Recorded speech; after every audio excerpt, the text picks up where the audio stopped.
Kyle, give us an overview. Congratulations. Thanks. I thought it was just a real easy game. It was never in doubt. I think if everybody watched it, didn't you think? And just we were in total control from start to finish. You know, it was real easy, and guys made it, you know, just a ho-hummer.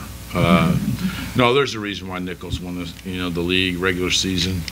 They have great will. They fought from beginning to end, and you know, we knew that. And they went almost 2 months without losing a game, and I was really proud of our guys and their will and their battle. I thought we rebounded the ball really well, and Ty got us off to a great start, and Shannon with his explosiveness, you know, made some timely shots, and you know, he's got athleticism that's, you know, it's pretty hard to, you can't coach some things that Shannon does. I wish my son had some stuff that he could do, but I thought our kids played really, really well on the back-to-back nights, which, you know, we have to do it one more time, which is, you know, going to be fun.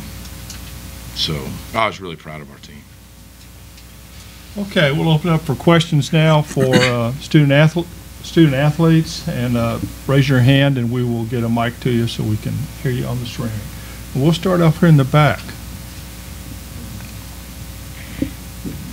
Hey Shannon, just talk a little bit about, you know, joining the 500-point club. Obviously, the win's the bigger thing for you, I'm sure, but, you know, getting 500 points in your first year here had to be a huge accomplishment.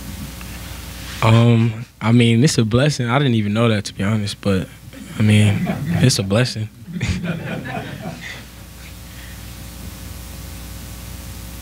Okay. Next question up front here. Isaac Nieder, the Somnos, for both student athletes. You guys are the top 3-point shooting team in the league, and yet tonight, besides your two at the beginning, it just wasn't really working for you. What is it about the versatility of this team that can take a night where you're basically one of your best assets is not working and still win by double figures? I have to say it's our defense.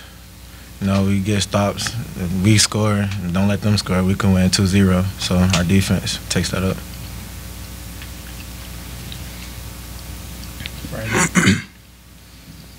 Brandon Williams, Southland.org. Question for both you guys. You held them to 19% shooting in the first half. Just talk about, you know, the ability to shut down a team that comes in averaging over 80 points a game. It was a pride game, you know. Well, I was in the situation last year, you know. It hurt when we lost to Corpus, so we just didn't want to have that same feeling and go out there and get a win. Everybody brought it, we came together, and we just got stops, played as a team. I mean, he said it. Elaborate, Shannon. Or not. Oh, my bad. I'm nervous. Shannon, was there a point in the game where you just felt like everything was falling in, where you just got into a rhythm offensively? Oh yeah. Once you get in the zone, it's hard to get out that zone. So I was kind of feeling it tonight. You feel it a lot of nights, though, don't you? Yes, sir. Okay, any more questions for the student athletes? Okay. Guys, you got a game tomorrow. You're excused from this. We'll talk to Coach now. Thank you. All right, thank you. Appreciate it. We'll get you a table tent tomorrow, Shannon. Sir. Brent. Brent Swarman, Eastern Chronicle. How important was 31-3 off the bench, especially since y'all are playing your second game as opposed to one game? Well, you know, for sure our depth is the key to our team all year long. I mean, you know, I think a lot of people think the only one that can guard Shannon Bogues is me, probably, you know, by not playing him. You know, so, but we have a lot of good players. We have 9 starters, I think, on our team. And so the hardest job I really have is deciding who's going to play how much and who gets it going in certain games. You know, Shannon played 17 last night, didn't have his best game, but tonight he got in, because of their zone, he was able to get into space and kind of get in rhythm and was able to really make some good things happen for us. And, you know, I don't know what the average number for the year of how many times we have, what it is, but I would say, Charlie, what do you think? It's close to probably about 17 or 18 a game, probably. Our bench outscores the other team. It's pretty high. And that is our strength, is the depth. And I think that's why we're able, in my opinion, able to do something that hadn't been done in this league before, and that's win 3 nights in a row. Because we will have fresh legs, and we can play guys over and over and over again. And we've been going for a long time. Our guys, unfortunately, we practice a long time. We don't cut back really a lot. We haven't until the last 2 weeks. We've kept them strong, and our legs are pretty good, I think. Brandon, it's good to see you again after, God, last time I saw you was a bad night in here. Coach, elaborate a little more about the defensive game plan that came, that you developed in stopping Nichols. Well, unfortunately for them, they're missing their second best player, in my opinion, in Sadler, so it made it a little bit easier. And I hate it that they didn't have all their guns going tonight. I hate it for Richie. I don't hate it for me and my team, but I hate it for Richie Riley, who obviously deserved Coach of the Year, because we had our best game, I thought, when we played them in conference play for sure, after we'd lost to Southeastern before Christmas, and then we came to our place, and I think the score was 17, pretty similar to what it was tonight, and with Sadler. And our guys are really juiced up. But they hadn't had a very fun 5 days between games, and they played really well with Sadler. And it was kind of like tonight, 2 guys scored, Sadler and Peters.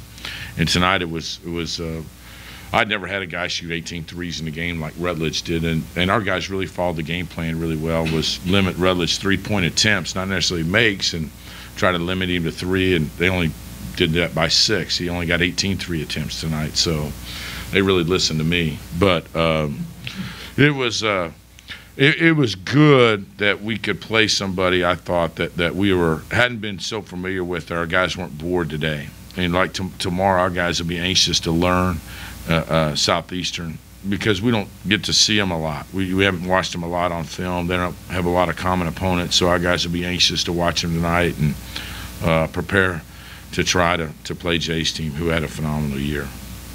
Okay, Isaac. They hit you with the 9-0 run. You called timeout, and then you guys responded with an 8-0 run. What did you say in that timeout, and what was the mindset there through those last 5 minutes? They're trying to keep everybody in the gym from going out and having a good time on Friday night here in Houston. Let's get it over with. I mean, we lost our focus, obviously, where we thought the game was in hand, and maybe I probably didn't have the best lineup out on the court at the time, and we thought it was over with, and we probably relaxed a little bit. And after playing for 50 minutes or 55 minutes or whatever, we did have a little letdown. And to their credit, Rutledge we're up 14, and Rutledge hits a shot in front of their bench and gets a 4-point shot, and that's a punch in the gut. You don't see that very often. And then we turn it over, take a quick shot, then we hand them the ball, and they come down and get a basket, and before you know it, it's 5. And I never felt like that they were going to win the game. I always felt like we were, and maybe that's just my belief in our players and our players' belief, but, I got the ball to old number 4, Charles, and said, hey, play off 2 feet, play with strength, and he gets fouled and makes 2 free throws, and it was basically we were back in control after then, just making free throws down the end. Okay, Brandon. Only other meeting against Southeastern Louisiana, like you mentioned, tough go for you guys in the district opener. What's the mindset, the game plan for making sure that you can get back here tomorrow night as a champion? I think that to win a championship, you got to win points in the paint, and we did it again tonight. You have to rebound them, and you got to try to get to the free throw line. You can't. For us, we can't give up threes. I don't know what their numbers were at the end of the night, but they made more than we did. But they took a lot, and if they don't shoot a high percentage, I think we have a chance. To me, they have a tremendous point guard in Veal, who dominated the game the last time we played them. Bogues played 6 minutes the last time we played in this game. They didn't get our best shot. But they beat us. They beat us, and I haven't watched that game at all since we played it, except for a couple of times after the game. I didn't feel very good. I was pretty sick. Looked like about that color of my nameplate right there when we played them, and that's no excuse because they beat the crap out of us when we played them. But And Jay has done a wonderful job with his team. We got an older team, and you know they just kept trucking along. But I don't think there won't be a new Vince Lombardi speech before the game. Those guys know what they're playing for. And I told them in the locker room after the game. I thanked the ones that stayed around after Coach Underwood left. I thanked them for believing in me, and I thank the new players for coming, because our guys come to SFA to play in this game tomorrow night, and not just playing it but win it, and that's what we'll try to do. We'll have time for one more question. Somebody wants to take it. If not, sleep fast. You don't know me very well.